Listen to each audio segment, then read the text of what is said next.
और आइए सबसे पहले आपको देश में कोरोना के ताजा आंकड़ों की जानकारी दे दें। कोरोना केसेस 2,86,000 के पार पहुंच गए हैं। कोरोना से मरने वालों की संख्या 8,000 से ज्यादा हो गई है। राहत की बात यह है कि कोरोना से ठीक होने वाले लोगों की संख्या 1,41,000 के पार पहुंच गई, जबकि एक्टिव केस 1,37,000 से ज्यादा है। पिछले 24 घंटे में करीब 10,000 केस सामने आए और 350 से ज्यादा लोगों ने कोरोना की वजह से जान गंवाई है, जबकि 5,000 से ज्यादा लोग कोरोना से ठीक भी हुए हैं। 24 घंटे में एक बार फिर 10,000 के करीब केसेस सामने आए हैं और ये एक दिन में बढ़े सबसे ज्यादा मामले हैं। 357 लोगों की मौत हुई है और देश में कुल आंकड़े 2,86,579 तक पहुंच गए हैं।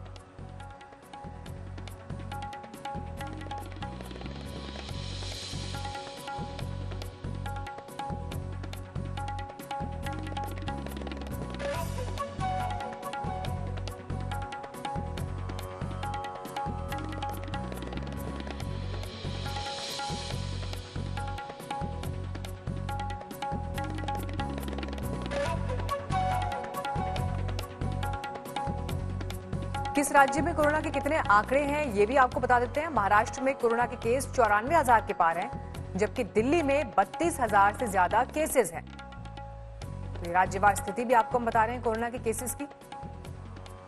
लेकिन कुल मामले देश में 3 लाख के करीब पहुंच गए हैं।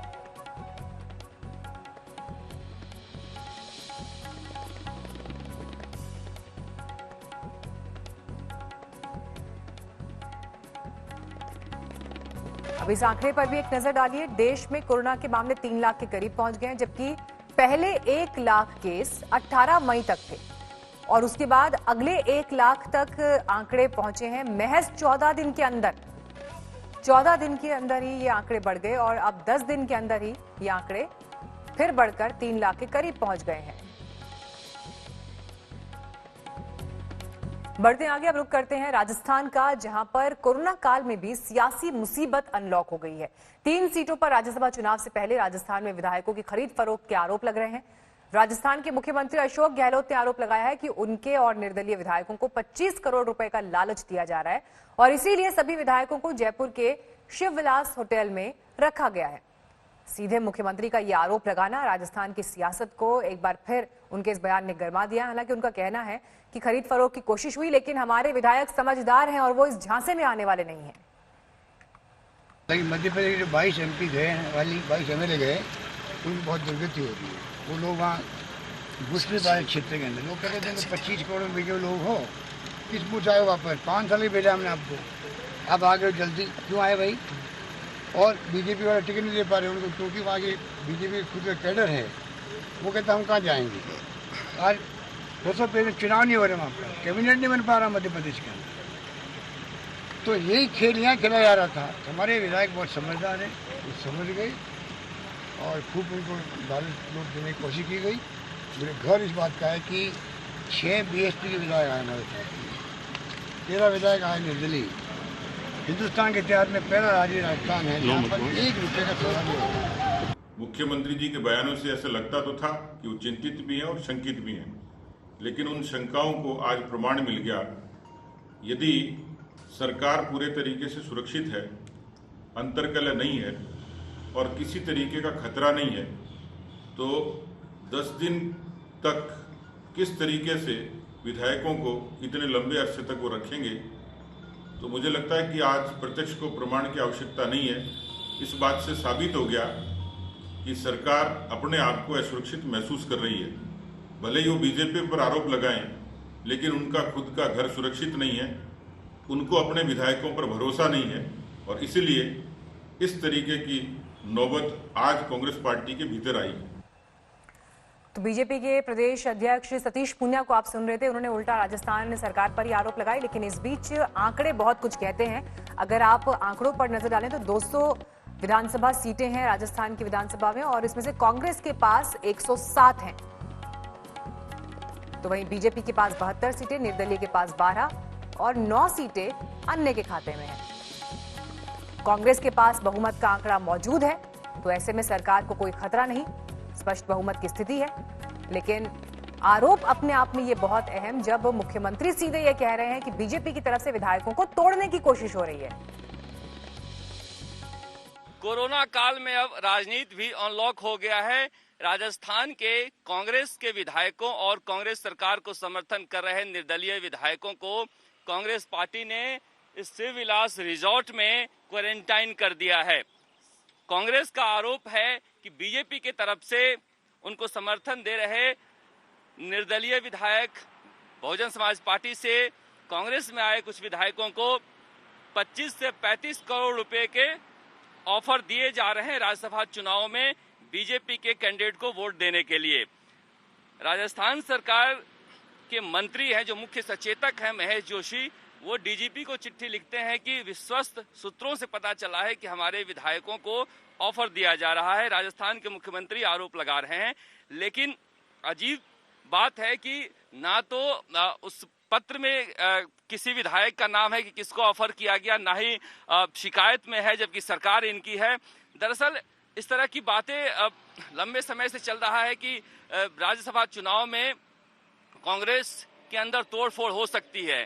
प्रताप जी, क्यों ये नौबत आ गई कि विधायकों को जयपुर में होटल में रखना पड़ने की बात कर रही है? आप खुद जानते हैं, मध्य प्रदेश आपने देखा, खुद प्रधानमंत्री जी मीटिंग लेते हैं, गृह मंत्री उनके साथ बैठते हैं, अमित शाह, राजनाथ सिंह बैठते हैं। जब केंद्र की सरकार, जिसको शिकायत करने के लिए लोग जाकर कहते हैं हमारी सरकार गिराने की कोशिश हो रही है, पैसे के दम पर कोशिश हो रही है, वो लोग मिलकर जब मध्य प्रदेश की सरकार को गिरा रहे थे, पूरे देश ने देखा। जब कोरोना संकट शुरू हो रहा था तब प्रधानमंत्री जी खुद मॉनिटर कर रहे थे, आपके ही चैनल पर दिखाया जा रहा था। जब देश की केंद्र की सरकार खुद और भारतीय जनता पार्टी जो उनकी पार्टी है, उसके लोग गुजरात में तोड़फोड़ करते हैं, विधायकों को खरीद कर ले जाते हैं, हॉर्स रेडिंग मान रहे हैं कि राजस्थान में भी सरकार पर खतरा था?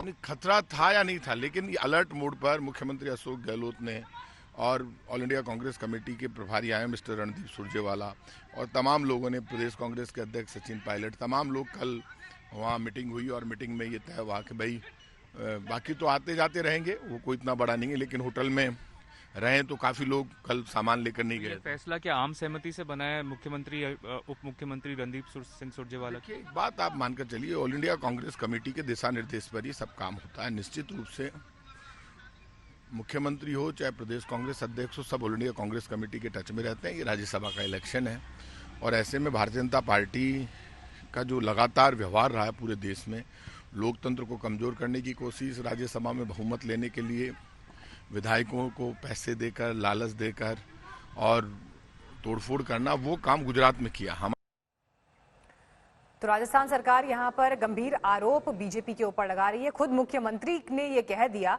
कि हमारे विधायकों को तोड़ने की कोशिश हो रही है, लेकिन विधायक उनके झांसे में नहीं आएंगे। पैसे की पेशकश हुई है और इसे लेकर चिट्ठी जो है डीजीपी को भी लिखी गई है। लेकिन इस बीच आपको हम विधानसभा के आंकड़े भी दिखा रहे हैं। कांग्रेस स्पष्ट बहुमत की स्थिति में है विधानसभा में, लेकिन विधायकों को तोड़ने का जब आरोप लगा रहे हैं मुख्यमंत्री, तो कोरोना जैसे संकट काल में राजस्थान में अब एक सियासी बिसात नई तरह से बिछती हुई दिखाई दे रही है।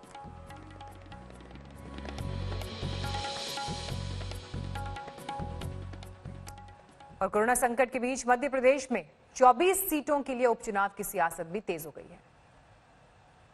लेकिन एक सवाल केंद्रीय नेतृत्व ने तय किया, ये सरकार की नीचे, ये बर्बाद कर दे जितना वहां कर दे। और आप बताओ, ज्योतिरादित्य सिंधिया जी और तुलसी भाई के बिना सरकार गिर सकती थी क्या? और कोई तरीका नहीं। मध्य प्रदेश के मुख्यमंत्री शिवराज सिंह चौहान का ये वायरल वीडियो मध्य प्रदेश की सियासत में तूफान मचाए हुए है।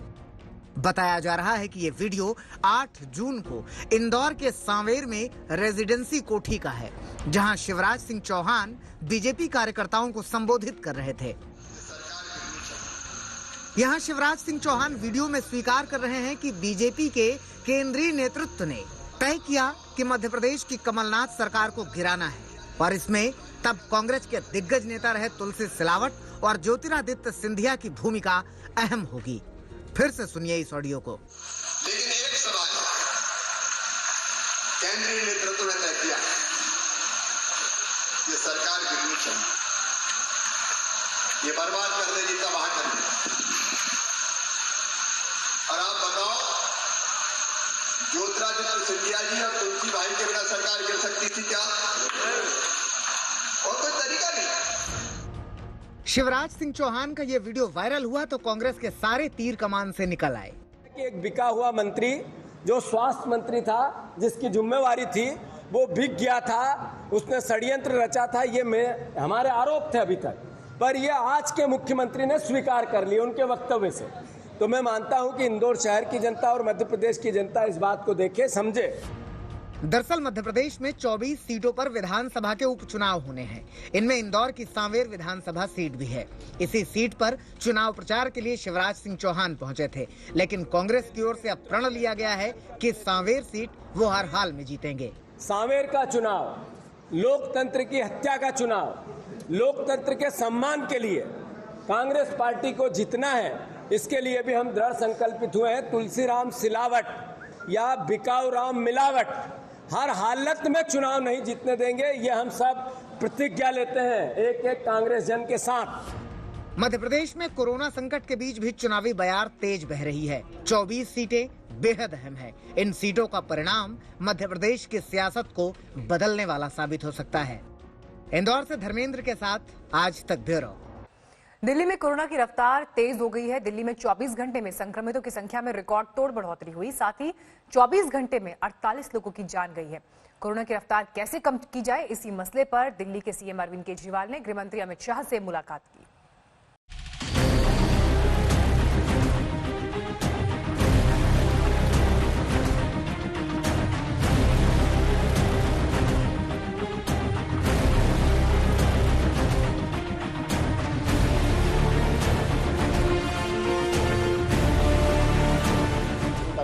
अगर हो जाता है और उसको लगभग 2 हफ्ते ठीक होने में लगते हैं। ठीक होने से पहले वो 2 लोगों को, 4 लोगों को, 10 लोगों को इन्फेक्ट कर सकता है। अगर वो 2 को भी इन्फेक्ट करता है तो अगले 10-12 दिन में, 8 दिन में वो डबल हो जाते हैं। तो आज क्योंकि बेस ज़्यादा है, दिल्ली के अंदर लगभग 30,000 लोग पॉजिटिव हो चुके हैं, तो अगले हम एक्सपेक्ट करते हैं आने वाले 12-15 दिन में 30,000 केसेस और। दिल्ली के स्वास्थ्य मंत्री की इस आशंका के चंद घंटे बाद ही दिल्ली में कोरोना संक्रमण का जो आंकड़ा आया, उसने बता दिया कि आशंका दुर्भाग्यवश सच की ओर बढ़ रही है। दिल्ली में कोरोना का विस्फोट हुआ है। दिल्ली में 24 घंटे में अब तक के सबसे ज्यादा संक्रमित मिले हैं और तो और 24 घंटे में कोरोना से रिकॉर्ड तोड़ मौत हुई है। आंकड़े डराने वाले हैं, मगर देखिए 24 घंटे में दिल्ली में 1501 संक्रमित मिले हैं। 24 घंटे में कोरोना से 48 लोगों की मौत हो गई है। दिल्ली में कोरोना से अब तक 32,810 लोग संक्रमित हुए हैं। दिल्ली में कोरोना से अब तक 984 लोगों की जान चली गई है। दिल्ली में कोरोना के संक्रमितों का आंकड़ा लगातार बढ़ रहा है। हालात चिंताजनक है और इन चिंताजनक हालातों में दिल्ली के मुख्यमंत्री अरविंद केजरीवाल ने आज देश के गृह मंत्री अमित शाह से मुलाकात की। बताया जा रहा है कि गृह मंत्री अमित शाह ने मुख्यमंत्री अरविंद केजरीवाल को कोरोना से लड़ाई में हर तरह की मदद का आश्वासन दिया है। दिल्ली और केंद्र की सरकारें बार बार कह रही हैं कि कोरोना संक्रमण को रोकने की हर संभव कोशिश की जा रही है, लेकिन जिस तरह से लगातार आंकड़े बढ़ रहे हैं, उसने दिल्ली वालों के दिलों में दहशत भर दी है। तेजी से बढ़ते आंकड़े यही इशारा कर रहे हैं। मगर फिलहाल केंद्र सरकार को दिल्ली या देश में कम्युनिटी स्प्रेड पर आईसीएमआर की रिपोर्ट का इंतजार है। इस रिपोर्ट के आधार पर ही तय होगा कि कोरोना का संक्रमण किस स्टेज पर पहुंचा है। मगर इन सब के बीच दिल्ली वालों को ये ध्यान रखना होगा कि अनलॉक का मतलब ये कतई नहीं कि कोरोना खत्म हो गया है। इसलिए अपना ख्याल खुद रखें, नियमों को माने, कोरोना से बचें। चिराग गोठी और अशोक सिंघल के साथ पंकज जैन, दिल्ली आज तक। दिल्ली में कोरोना अस्पतालों में फिलहाल तमाम बेड्स खाली हैं, लेकिन ऐसी भी शिकायतें आई हैं कि मरीजों को अस्पताल में भर्ती होने के लिए भटकना पड़ गया। तो अब किसी भी मरीज को ऐसी दिक्कत नहीं होने वाली, क्योंकि अस्पतालों में बेड खाली है या नहीं, इसकी पूरी जानकारी अस्पताल के बाहर ही मिल जाएगी। दिल्ली में कोरोना मरीजों के इलाज के लिए किन अस्पतालों में कहां बेड हैं, इसके लिए सरकार ऐप लॉन्च कर चुकी है। वेबसाइट भी बना दी गई है। फिर भी ऐसी कई शिकायतें मिल रही हैं कि दिल्ली के अस्पताल में मरीजों को भर्ती करने से इनकार किया जा रहा है। लिहाजा सरकार ने अस्पतालों के लिए एक नई गाइडलाइन बना दी है। दिल्ली के उपराज्यपाल अनिल बैजल ने दिल्ली डिजास्टर मैनेजमेंट अथॉरिटी के चेयरमैन की हैसियत से ये गाइडलाइन जारी की है। ये गाइडलाइन दिल्ली के सभी बड़े अस्पतालों, नर्सिंग होम और क्लिनिक के लिए है। इन सभी को अपने संस्थान के बाहर एंट्री पॉइंट पर बड़ा LED डिस्प्ले बोर्ड लगाना होगा। डिस्प्ले बोर्ड पर यह दर्ज करना होगा कि अस्पताल में कितने कोविड-19 और कितने नॉन कोविड बेड खाली हैं। अस्पताल में कोरोना के इलाज में बेड और रूम समेत कितना खर्च आएगा, इसकी जानकारी भी बोर्ड पर देनी होगी। साथ ही अस्पताल में भर्ती के लिए किससे बात करें, उनका नंबर भी डिस्प्ले बोर्ड पर होना चाहिए। स्वास्थ्य विभाग को ये हिदायत दी गई है कि वो डिस्प्ले बोर्ड पर अंकित डाटा को सरकारी ऐप और वेबसाइट पर अपडेट करते रहें। डिजास्टर मैनेजमेंट अथॉरिटी के चेयरमैन के तौर पर LG ने विभाग के अफसरों को हिदायत दी है कि वो समय समय पर अस्पतालों में औचक निरीक्षण करते रहें ताकि अस्पताल कोई घाल मेल ना कर पाए। आज तक ब्यूरो।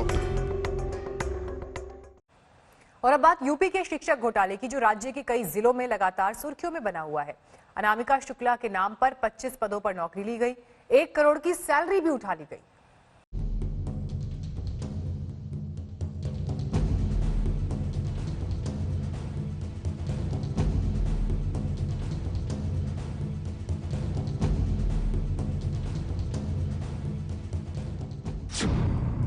एक अनामिका शुक्ला और 25 नौकरी।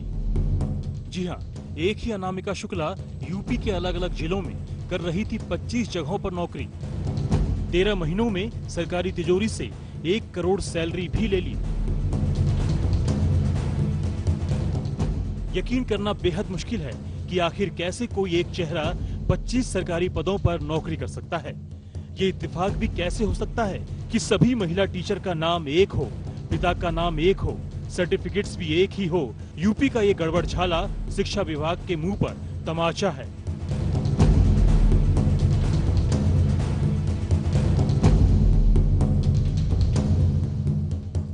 अब आपको दिखाते हैं कि अनामिका शुक्ला के नाम पर इस धांधली में जो रैकेट लगा था, उसके तार कहां-कहां तक फैले हैं। अब तक की जानकारी के मुताबिक महाराजगंज और श्रावस्ती में 4-4 टीचर नौकरी कर रही थीं।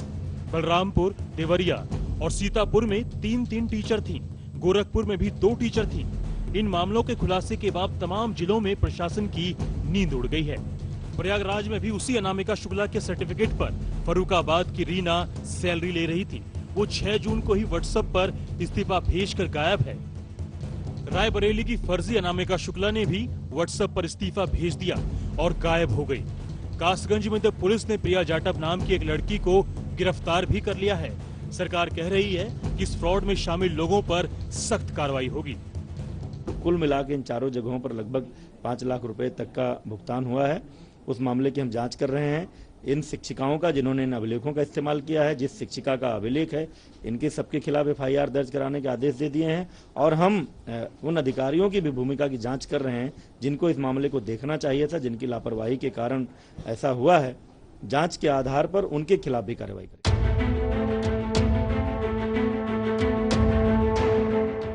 शिक्षक घोटाले के खुलासे के बाद संबंधित जिलों में FIR दर्ज हो रही है। हर कोई जानना चाह रहा है कि आखिर वो अनामिका शुक्ला कौन है जिसके कागजात के आधार पर फर्जी नौकरियां दी गई। दरअसल वो अनामिका शुक्ला गोंडा की रहने वाली है।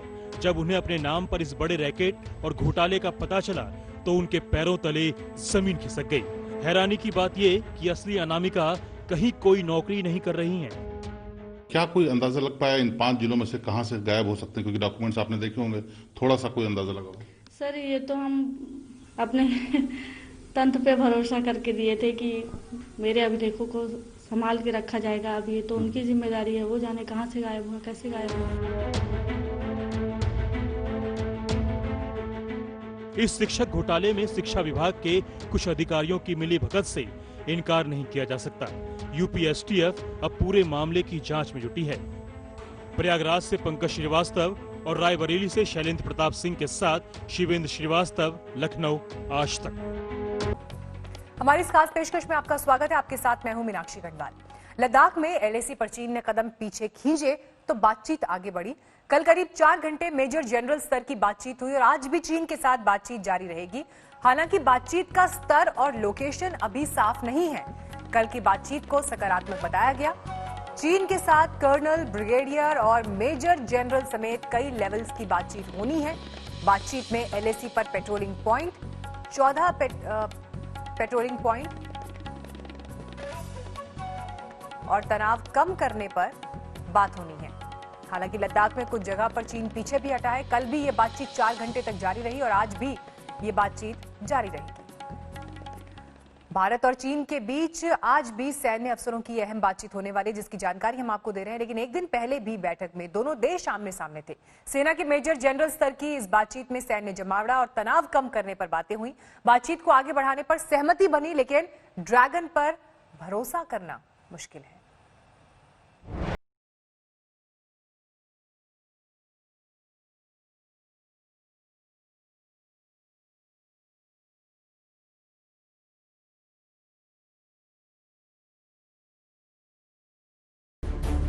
ये है दुनिया का सबसे अड़ियल पड़ोसी।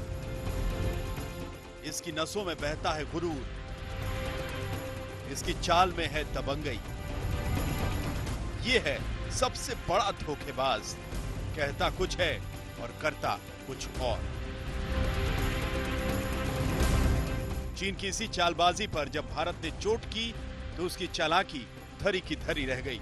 लिहाजा बातचीत की टेबल पर बुधवार को एक बार फिर बैठी चीन की पीएलए यानी पीपुल्स लिबरेशन आर्मी। इस राउंड की बातचीत में मेजर जनरल स्तर के अधिकारी आमने सामने बैठे। पूर्वी लद्दाख के एलएसी के करीब हुई बातचीत की ये किश्त 6 जून को हुई बातचीत से आगे की है। लद्दाख में चल रहे सैन्य विवाद के बीच भारत और चीनी सेनाओं के बीच में दूसरे दौर की बातचीत शुरू हो गई है। ये बातचीत मेजर जनरल स्तर पर हो रही है। इससे पहले चीन ने पूर्वी लद्दाख के अलग अलग इलाकों में अपनी सेना की कुछ टुकड़ियों को 2 किलोमीटर पीछे हटाया था, जबकि भारत ने भी ऐसा किया था। और अब उम्मीद जताई जा रही है कि भारत और चीनी सेनाओं के बीच में बातचीत का ये दौर आगे के रास्ते की तरफ बढ़ेगा। 6 जून को जो बातचीत हुई थी उसमें दोनों देशों के बीच तलखी जरूर कम हुई, लेकिन चीन का रवैया नहीं बदला। कुछ कदम वो पीछे हटा तो कुछ हम, लेकिन फिंगर 4 में अब भी फंसा है पेच। ये जानते हुए कि ये इलाका भारत का है, बावजूद इसके चीन जानबूझकर मामले को अटकाए हुए है। इसकी वजह से पेंगोंग झील में तनाव बरकरार है। फिंगर 1 से फिंगर 8 तक सारे इलाके भारत के हैं, लेकिन चीन की विस्तारवादी नीति ने उसे अंधा कर दिया है। दुनिया के कानून की उसे फिक्र नहीं। वो धोखे से फिंगर 4 तक पहुंच गया और खूंटा गाड़ दिया। चीन को यह बात कबूल नहीं कि पेंगोंग झील के करीब फिंगर क्षेत्र में भारत की तरफ से सड़क का निर्माण हो, लेकिन शी जिनपिंग का यह रुख भारत को भी मंजूर नहीं। भारत हर लिहाज से एक सशक्त देश है और हम किसी दूसरे देश की धमकियों से डरते नहीं। हमारा पक्ष बहुत स्पष्ट है कि जहां एक तरफ मिलिट्री लेवल की बातचीत होती रहेगी, वहीं दूसरी ओर हम अपनी एलएसी तक इंफ्रास्ट्रक्चर बनाते रहेंगे, क्योंकि वो हमारे लिए और हमारी सेनाओं के लिए जरूरी है। इस पर किसी दूसरे देश को ऐतराज नहीं होना चाहिए। दरबुक शायोक दौलत बेग ओल्डी मार्ग को जोड़ने वाली एक और सड़क के निर्माण को लेकर भी चीन ने अड़ंगा लगाया है। जो सड़क की है, मेरे हिसाब से हिंदुस्तान चाइना को क्लियरली बता देगा कि ये सड़क हमने अपने इलाके बनाए हैं। ये इलाका वो है जो दोनों चाइना और इंडिया मानते हैं कि ये हिंदुस्तान का पार्ट है, तो इसमें कोई हम किसी के इलाके में नहीं जा रहे। और ये अपनी फॉरवर्ड पोस्ट को मेंटेन करने के लिए बनाई गई है, तो इसमें चाइना को कोई ऑब्जेक्शन नहीं होना चाहिए। चीनी सैनिकों के जवाब में भारतीय सेना भी मुस्तैद है। भारत के 10 से 12 हजार सैनिकों की अतिरिक्त टुकड़ी पीएलए पर डटी हुई है। जब तक चीन अपनी सेना को वापस नहीं बुलाता, तब तक भारतीय फौज भी पीछे हटने वाली नहीं। एलएसी के पास बहुत भारी संख्या में अपने वॉर इक्विपमेंट का जमावड़ा करके चीन भारत की सैन्य तैयारियों की टोह ले रहा था। जब भारत ने बहुत ही एक्सपेडिशियसली मिरर डिप्लॉयमेंट कर दिया, अपनी आर्टिलरी, आर्मर्ड पर्सनल कैरियर और सेना को मुस्तैद कर दिया, तो चीन को अंदाजा हो गया कि भारत कहीं कमतर नहीं है। और अब हमारी स्ट्रेटेजी भी ये होना चाहिए कि चीन पर हम प्रोएक्टिवली ध्यान दें और उसके आगे आने वाले कदमों पर निगाह रखें। पूर्वी लद्दाख में एलएसी पर विवाद के बीच चीन ने हर वो हथकंडा अपनाया जिसमें भारत के प्रति उसकी नफरत का जहर सामने आया। 1 महीने से जारी विवाद के बीच ड्रैगन ने मनोवैज्ञानिक जंग तेज कर दी। चीन के सरकारी अखबार ग्लोबल टाइम्स ने चीनी सैनिकों के युद्धाभ्यास के वीडियो जारी किए। शेखी बघाड़ते हुए दिखाया कि उसकी फौज कितनी मुस्तैद है और कितनी तैयार। चीन और भारत के बीच एलएसी पर तनाव के बीच मध्य चीन के हुबई प्रांत से हजारों पैराट्रूपर्स और बख्तरबंद गाड़ियों के युद्धाभ्यास वाला वीडियो का प्रोपेगेंडा परोसा गया। लेकिन चीन ये सब करके भूल रहा है कि ये 1962 का भारत नहीं है जो उसकी इन हवाइयों से डर जाए। भारत के पास जंग और जीत दोनों का अनुभव है जो चीन के पास नहीं है। शी जिनपिंग के लिए बेहतर तो यही होगा कि वो अपनी सेना को वापस बुला लें और दोबारा गलती से हिमाकत ना करें। मंजीत नेगी, दिल्ली, आज तक। दरअसल लद्दाख में हिमाकत कर चीन बुरी तरह फंस चुका है। एक निष्पक्ष अमेरिकी रिसर्च के मुताबिक अगर चीन भारत में युद्ध की नौबत आती है तो भारत का पलड़ा भारी होगा। शायद इस रिपोर्ट ने चीन को पीछे हटने पर मजबूर कर दिया। इस निष्पक्ष रिपोर्ट ने चीन की कमजोर नस का विश्लेषण किया है, जिसकी वजह से चीन के लिए भारत से भिड़ना महंगा पड़ सकता है।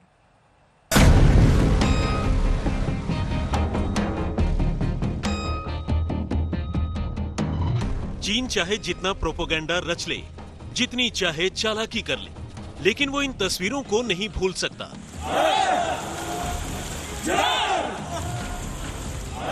जब भारत की हुंकार हुई तो चीनी सैनिक दबे पांव वापस लौटने लगे। ये नए हिंदुस्तान की धमक है।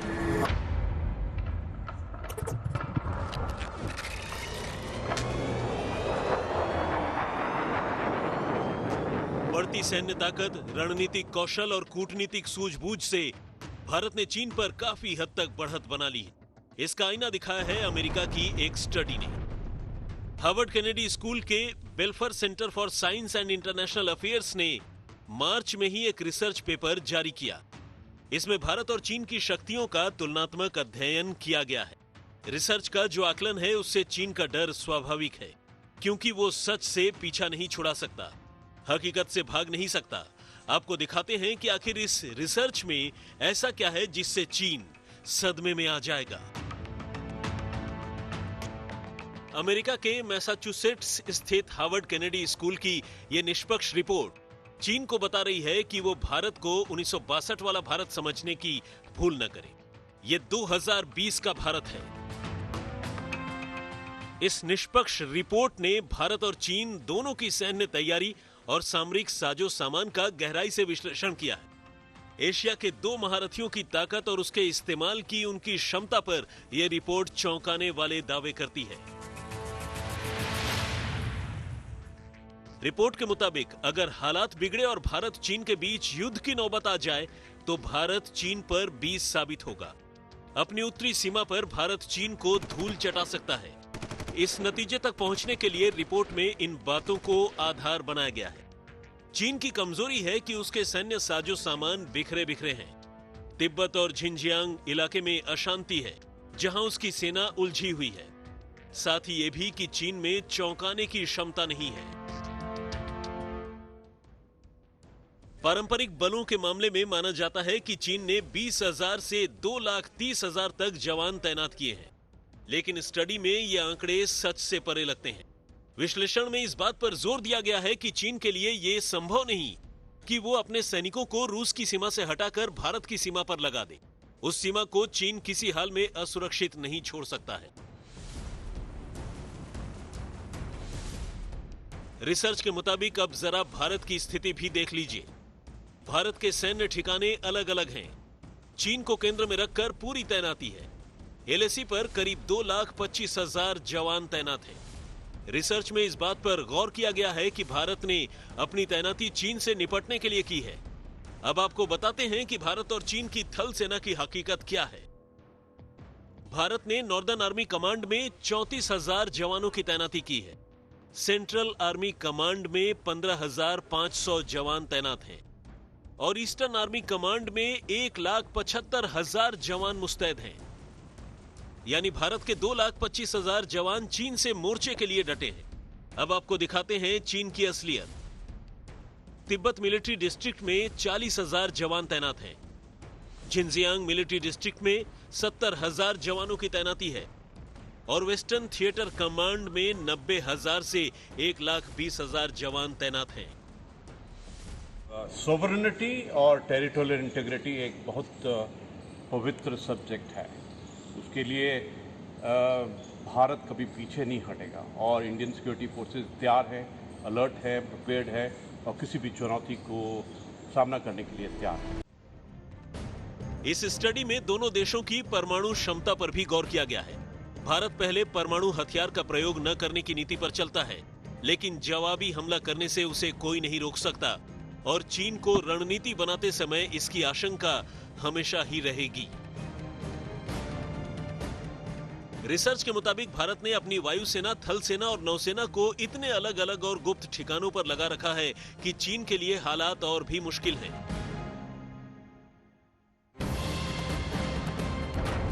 स्टडी पर यकीन करें तो चीन ने पश्चिमी थिएटर कमांड में चौथी पीढ़ी के 101 लड़ाकू विमान रखे हैं। इसमें रूस केंद्रित डिफेंस भी शामिल है, जबकि भारत ने 122 की तैनाती की है और उन सब का निशाना सिर्फ और सिर्फ चीन है। अंकित कुमार, दिल्ली, आज तक। लद्दाख में चीन की गुस्ताखियों का करारा जवाब हिंदुस्तान दे रहा है। आज से दोनों देशों के बीच बातचीत का सिलसिला शुरू हुआ, लेकिन भारत ने तय कर लिया है कि बात भी करेंगे, लेकिन धोखेबाजी करने वाले चीन को मात भी देंगे और इसीलिए LAC पर 10 से 12 हजार सैनिकों की टुकड़ी जमा है।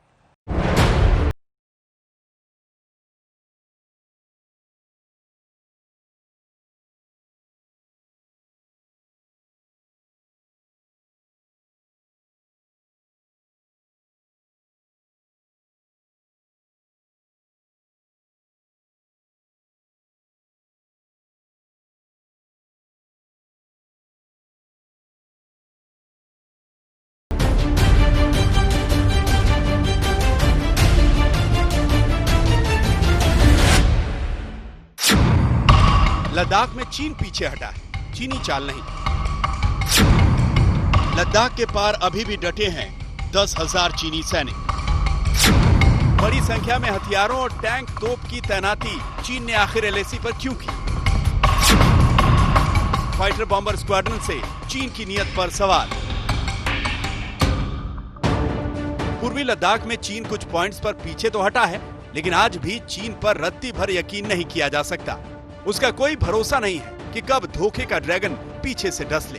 हिंदुस्तान ने इधर उसकी हरकतों पर विश्वास किया नहीं कि उधर वो फिर से घुस आएगा। LAC के पास बहुत भारी संख्या में अपने वॉर इक्विपमेंट का जमावड़ा करके चीन भारत की सैन्य तैयारियों की टोह ले रहा था। जब भारत ने बहुत ही एक्सपेडिशियसली मिरर डिप्लॉयमेंट कर दिया, अपनी आर्टिलरी, आर्मर्ड पर्सनल कैरियर और सेना को मुस्तैद कर दिया, तो चीन को अंदाजा हो गया कि भारत कहीं कमतर नहीं है। और अब हमारी स्ट्रैटेजी भी ये होना चाहिए कि चीन पर हम प्रोएक्टिवली ध्यान दें और उसके आगे आने वाले कदमों पर निगाह रखें। इसीलिए हिंदुस्तान की फौज भी LAC पर चीन को मुंहतोड़ जवाब देने के लिए पूरी ताकत के साथ डटी है। दोनों सेनाओं के बीच आज से बातचीत शुरू हो गई। ये बातचीत डिविजनल लेवल के मेजर जनरल स्तर के अधिकारियों के बीच शुरू हुई। पेंगोंग त्सो झील इस बार भी बातचीत का अहम मसला बना रहा, लेकिन चीन की हरकतों को देखते हुए भारत ने तय किया है कि उसके 10 से 12 हजार सैनिकों की अतिरिक्त टुकड़ी LAC पर डटी रहेगी। चीन जब तक LAC के पास अपने 10,000 सैनिकों को वापस नहीं बुलाता, तब तक भारतीय सैनिकों के पीछे हटने के आसार नहीं दिखते। साथ ही चीन की हर गतिविधि पर हिंदुस्तान बिल्कुल बारीक नजर रखेगा। हिंदुस्तान का मानना है कि जब तक चीन पूरी तरह अपने कदम पीछे नहीं खींचता, तब तक भारत के पीछे हटने और तनातनी खत्म करने के आसार नहीं दिखते।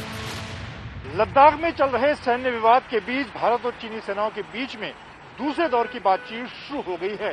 ये बातचीत मेजर जनरल स्तर पर हो रही है। इससे पहले चीन ने पूर्वी लद्दाख के अलग अलग इलाकों में अपनी सेना की कुछ टुकड़ियों को 2 किलोमीटर पीछे हटाया था, जबकि भारत ने भी ऐसा किया था। और अब उम्मीद जताई जा रही है कि भारत और चीनी सेनाओं के बीच में बातचीत का ये दौर आगे के रास्ते की तरफ बढ़ेगा। हिंदुस्तान एक तरफ से नियंत्रण रेखा पर चीन से लड़ रहा है, तो दूसरी तरफ उसकी चिंता सीमावर्ती इलाकों में अपने गांवों की हिफाजत की भी है।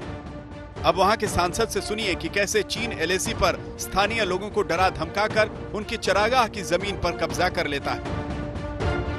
चाइना का एक पॉलिसी ये रहा है, चाइना के नोमैड्स को आगे करके PLA उसके पीछे पीछे आके हमारे लोगों के चरागाह को, पश्चिम लैंड को इंच बाय इंच उन्होंने कब्जा करते किया है पिछले कुछ साल तक। चीन 3-3 पॉइंट से पीछे हट गया है, लेकिन पेंगोंग त्सो झील पर तनाव अभी बरकरार है।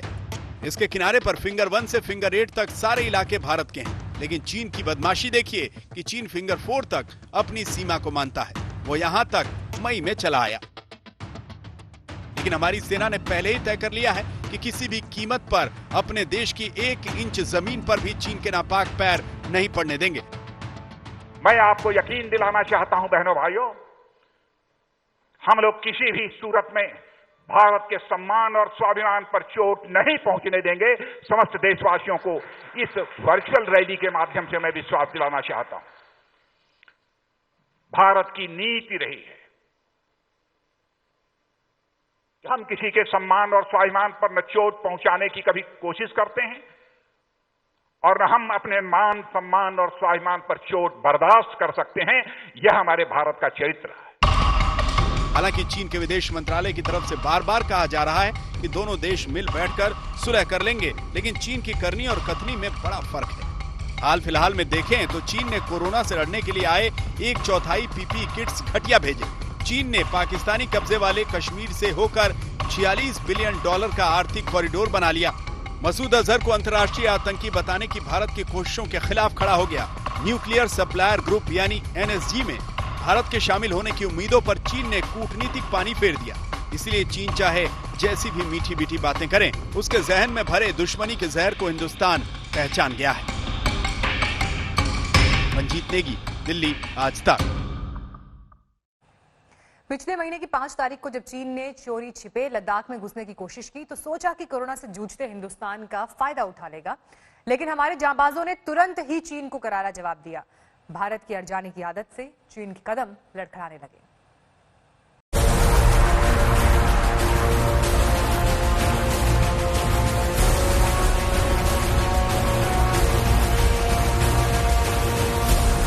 पूर्वी लद्दाख में कैसे पीछे हटा चीन?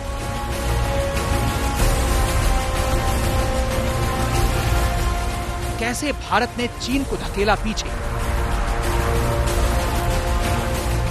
चीन के पीछे हटने की इनसाइड स्टोरी। 6 जून को मिलिट्री कमांडर लेवल की बैठक के बाद चीन की सेना पीछे हटने को तैयार हुई, साथ में भारतीय सेना भी पीछे हटी।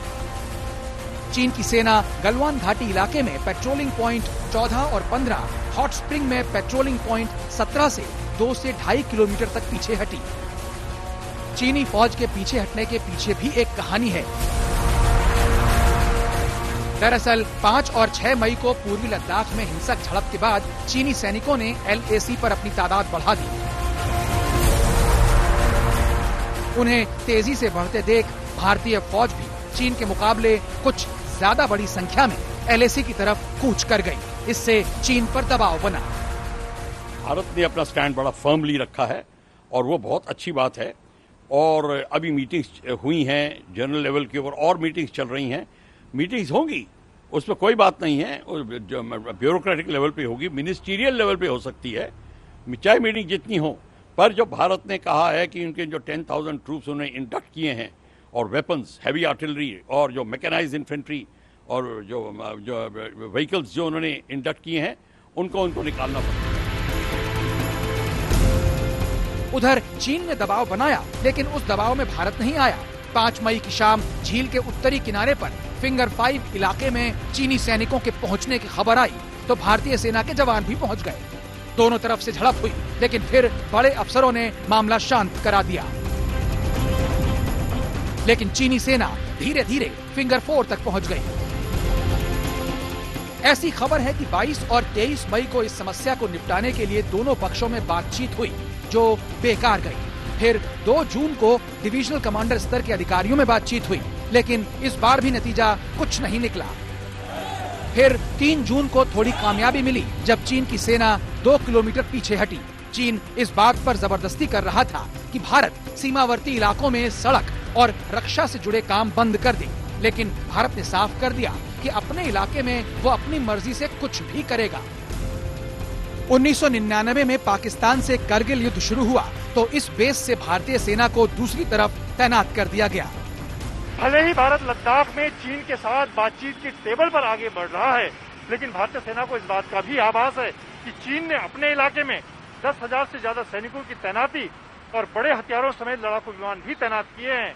ऐसे में भारत लद्दाख से लेकर अरुणाचल सरहद तक अपनी तैयारियों में कोई कोर कसर नहीं छोड़ना चाहता। चीन को 1967 से ही ये लगने लगा कि अब भारत को धोखा देना आसान नहीं है।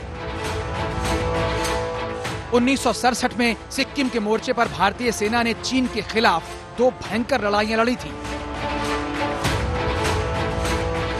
तब महज 4 दिन में चीन के 400 सैनिकों को ढेर कर दिया गया था। यही नहीं, चीन को उसकी सीमा में 3 किलोमीटर पीछे तक धकेल दिया गया। उस वक्त भी चीन अपने गुरूर में सिक्किम में घुस आया और बंकर बनाने शुरू कर दिए, लेकिन भारत के पलटवार ने चीन को 3 दिनों के भीतर मैदान छोड़ने पर मजबूर कर दिया। चीन को दूसरा झटका 1987 में लगा। अरुणाचल प्रदेश के तवांग में बर्फ पिघलने के बाद भारतीय सेना पहुंची। तब तक चीन के सैनिकों ने वहां अपने तंबू लगा दिए थे, लेकिन आंख दिखाने वाले चीन को आंख दिखाकर भारत ने पीछे हटने पर मजबूर कर दिया।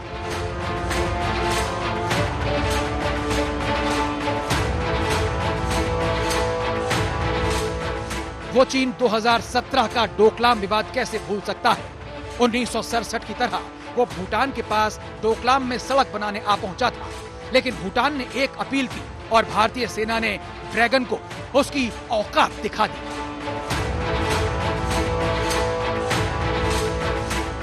ढाई महीने के गतिरोध के बाद चीन को पीछे हटना ही पड़ा। अब चीन को लद्दाख में मुंह की खानी पड़ रही है। मंजीत नेगी, दिल्ली, आज तक।